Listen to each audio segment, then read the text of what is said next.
Boris Johnson has announced his Brexit plan. Boris Johnson is trying to sell his Brexit plan to the European Union. Basically, what Boris Johnson wants is to essentially allow Northern Ireland to remain within the regulatory alignment of the European Union for a transition period of 4 years.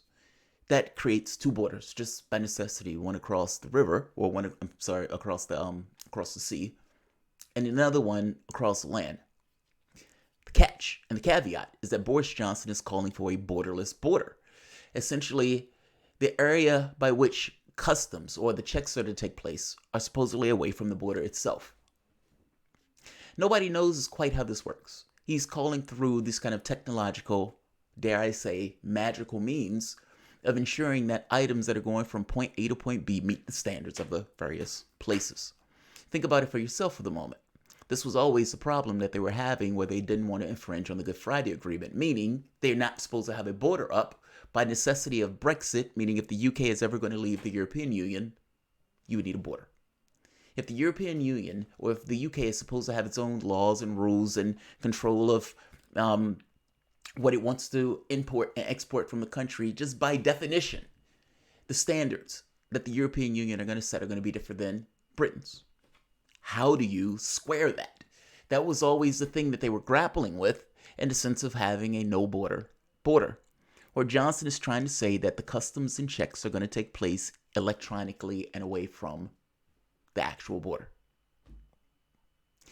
Bojo, apparently over the last few hours, had a conversation with Angela Merkel, who told him, in no uncertain terms, at least according to the source, that this was, quote unquote,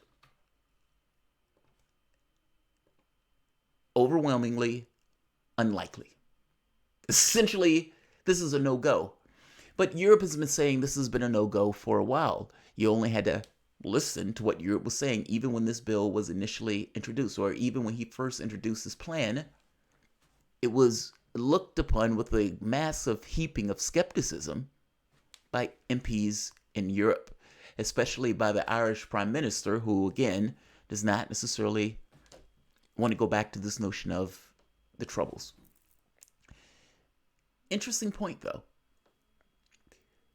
Did Boris Johnson want this plan to fail? Meaning, is Boris Johnson pushing for a no-deal Brexit and he put a plan up that he knew was going to fail? Or is this an earnest and legitimate attempt by Boris Johnson to mind the gap? What Boris Johnson has essentially put out in a memo was to blame the European Union if the European Union didn't back his plan or wasn't willing to reach out for him for that plan. Donald Tusk comes out, hits back, saying, Boris Johnson, what's at stake is not winning some stupid blame game. At stake is the future of Europe and the UK, as well as the security and interests of our people. You don't want a deal. You don't want an extension. You don't want to revoke. Quo vadis. It means that a deal with the EU is getting more and more unlikely. Question. Is Boris Johnson going to follow the law? The law essentially says that if Boris Johnson can't get a deal, which seems more and more unlikely, that he will, hat in hand, bended knee, begging the European Union for an extension. Another interesting point to make is that what we knew was going to take place was a certain degree of brinksmanship. Boris Johnson said on day one that we were leaving on October the 31st, come hell or high water. There is no situation by which I would stay. I would rather be, quote unquote, dead in a ditch than have to file for an extension. And then by law, they are trying to force him to file for an extension. The catch here is Boris Johnson understood that brinksmanship was going to be a part of the process. If Europe or if the UK was going to get any gains, there was going to be a certain degree of brinksmanship involved in the process. Meaning, why does Europe give the UK anything if the UK can't get anything through its parliament? And if Boris Johnson is to get any gains at all, what he knows is that the European Union does not want the UK tumbling out in an uncontrolled Brexit because it may have unforeseeable consequences for Europe itself. So Boris Johnson uses this level of brinksmanship as a way of trying to pull gains from Europe. The catch is, with brinksmanship, you always have the opportunity or the potential to go over the brink, especially if what you are pushing for or your hand doesn't compel what you think it compels. It's possible that Europe gives some gains, but Europe is also in this weird situation that they know that a general election is coming up, meaning they could end up having to work with another prime minister on top of having to work with Theresa May and now Boris Johnson.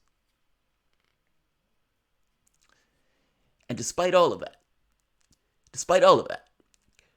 despite apparently failing at getting a deal, despite the impropriety concerning supposedly an affair that took place while he was mayor, despite a groping charge, despite losing, 7 votes? Pretty much every vote save one during his tenure as prime minister.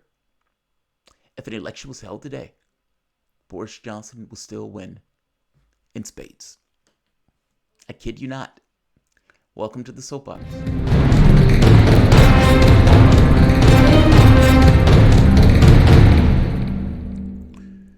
My name is Jamarl Thomas. This is the Progressive Soapbox. Guys, if you dig this content and you find yourself coming back often, please like, share, subscribe. Of course, you can always support the PayPal or Patreon. This video is not going to be long. It's just going to be a quick update on what is taking place from the standpoint of Brexit. Apparently, Boris Johnson is going to prorogue Parliament tonight, or they're expecting Parliament to be prorogued. While all of that is taking place, and in the backdrop of everything that I just mentioned, meaning Boris Johnson is trying to get a deal, the question becomes, what does Boris Johnson have up his sleeve to avoid breaking the law? He's being asked over and over again, are you going to follow the law? But politically, he can never say, I will file an extension. If he says that, all of his political capital will evaporate. It seems that all of it is staked on this notion that he is leaving October the 31st come hell or high water. And I got to be honest, I have no idea how that works. Because regardless of what takes place, it is the 8th now, and we're expecting some major breakthrough in a short period of time, and they're passing that legislation, and it gets approved by the European Union. Who knows? Sometimes things can kick into gear pretty fast when, certain conditions are right. But those will be a lot of things kicking into gear. And right now, it seems the Brexit plan that Boris Johnson is putting forth may not meet muster. And again, it's also under the context that another election is going to come up at some point. Here's the catch. When Jeremy Corbyn and Theresa May were going at it, that sounds nasty, but when Jeremy Corbyn and Theresa May, Corbyn in opposition, Theresa May as prime minister, Corbyn hounded her for an election for 3 years. And during that time, I thought, if they have an election, Corbyn will crush her in that election. And it looked that way. It looked that Corbyn was going to win in that election. If you remember, during that time, Corbyn had a position essentially of, we are going to get us out of the European Union in my own version of Brexit. I'm going to give you my Brexit. Now, a question could be made on whether or not Jeremy Corbyn's Brexit at the time was indeed a Brexit, but at the very least, he was talking about leaving the European Union. Theresa May also was talking about leaving the European Union. The Conservatives have a different responsibility in this because they're the ones that call for the referendum, meaning they ended up with this notion of, we call for the referendum, we're going to enact Brexit. And the hardliners, Johnson, gets his shot at back. In order for Johnson to get any concessions, what Johnson believes is that he needs to be able to walk. If the deal is not right, he needs to be able to walk. And he believes that he can get concessions out of the European Union if they believe full well that not only would he walk, but that he has the ability politically to do so. If he believes, or if Europe believes, that Britain will leave in a way that may adversely affect them, they may be likely to give up some level of concessions. That's the thought. The catch here is that brinksmanship may take you over the brink, and Labour's response and many of the other parties' response, especially some of the Remainers, had been to essentially stop Johnson from doing that. In doing so, however, Labour gave up its position of being a Brexit party. Meaning, whereas before, for many of the years, Corbyn was in this notion of, we're leaving even though we're leaving in our own kind of way, now they just come across as fence-sitting or just a Remain party. Despite all of the failings that I mentioned from the standpoint of Boris Johnson, if the election was held today, Conservatives will win.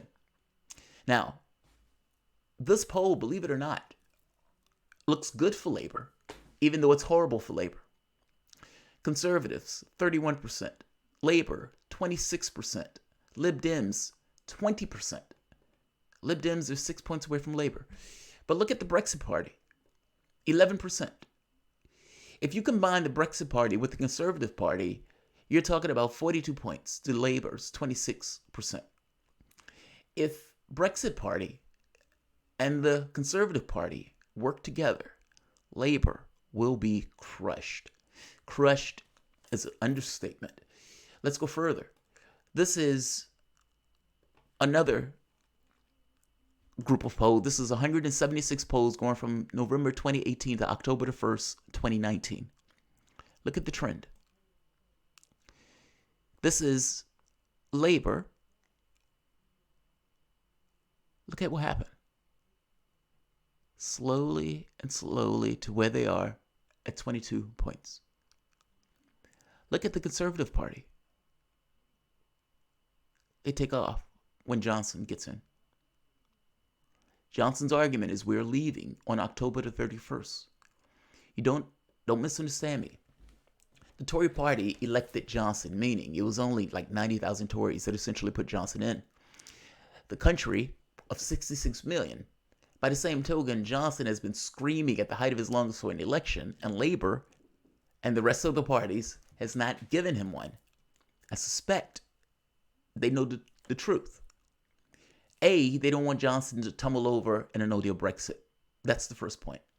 But you've created a law that prevents him from doing that. So it looks like, meaning either he's going to follow the law or not. Whether you have an election in those terms, either he's going to follow the law or not, right? He's consistently asking for an election. And Labour and the other parties are consistently telling him no. And I suspect it's because of this. Labour, 22. Conservatives, 33. But look at the Brexit Party, 13. Again, if the Brexit Party and the Conservatives work together, which they might, you might have a situation of Brexiteers going to the Conservative Party because they believe Bojo is going to put through Brexit.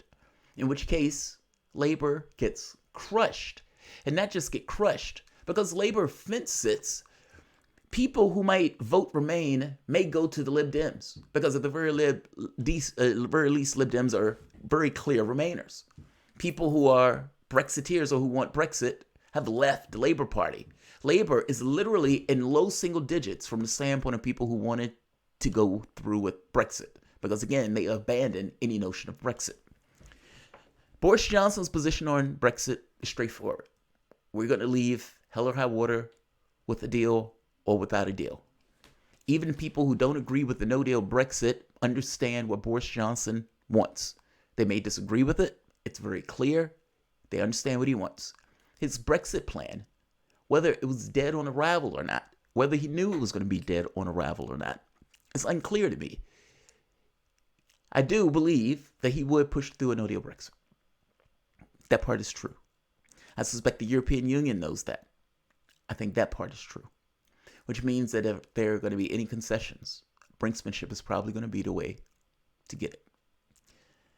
Jeremy Corbyn's position on Brexit makes no sense. I'm sorry, I know I keep saying this, but it is absolutely true. His position on Brexit is to literally try to win an election that he is not allowing to take place. And after winning the election that he is not allowing to take place, to go to Europe, to get a deal, and then to come back and put that deal up for a referendum where he would sit back and his top benchers, meaning the people who are right there with him, will vote against the deal that they went to negotiate. Think about that for the moment. I mean, I am a Corbyn supporter, and if I was in the UK, I would still vote Corbyn because I'm a Corbyn supporter.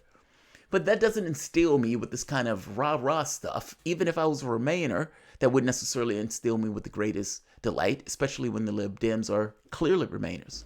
The notion that you're going to go to the European Union to get a deal and then bring that deal back to vote against the deal that you went to the European Union to get makes no sense. That makes no sense. I would put to you that the reason or they're part of the reason that this poll looks like this.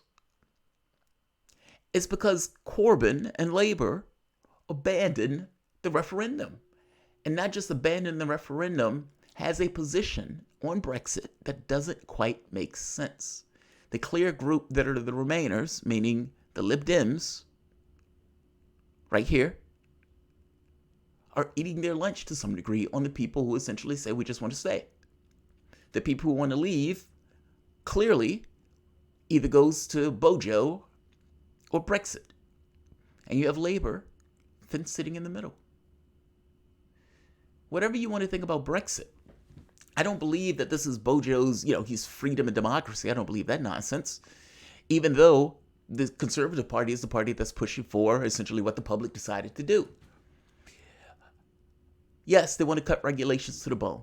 And yes, they want this to be their way of doing so that they couldn't do within the context of the European Union. That's almost irrelevant at this point. By Labour giving up the notion of Brexit, they've allowed the argument to be between stay and remain. And regardless of the other items that may be on the agenda that they may want to take place, the election and the thing that people are talking about that they want to get over with seems to be Brexit.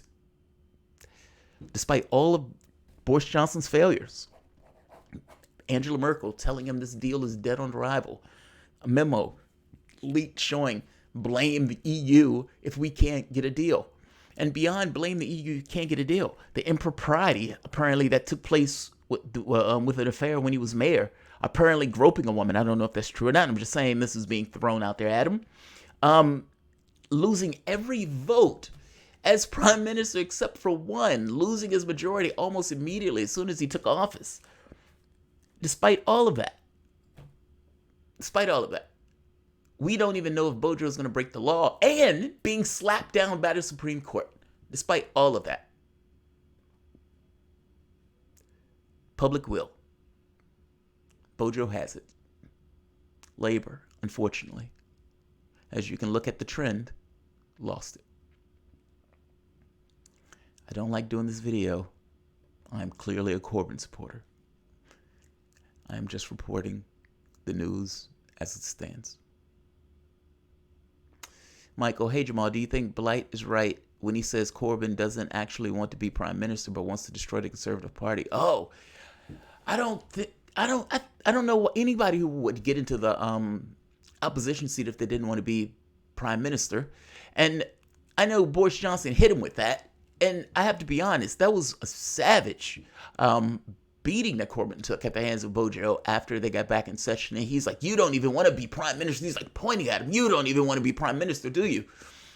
I think he wants to be prime minister. I think the matchup between him and Bojo comes across looking stronger.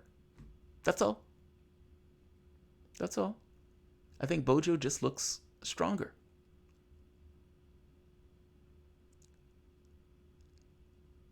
John Pawn, are you going to retract your life? No, not, because the reporting was that he was shot in the mouth. That was reporting. And the reporting had multiple things, and I think I even said in that video that it was the reporting. So no, I'm perfectly fine. Bojo's hair is morphing into Trump's. I don't think his hair is morphing into Trump. And by the way, those are two different people. Like, I know people compare Bojo to Trump. They compare him like that all the time. They're different people. They're very different people. So, yeah.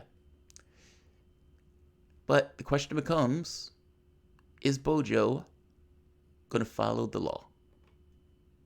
And we don't have an answer to that question. Keep your eye on British politics. It's fucking phenomenal. And I'll leave it here. Like, share, subscribe.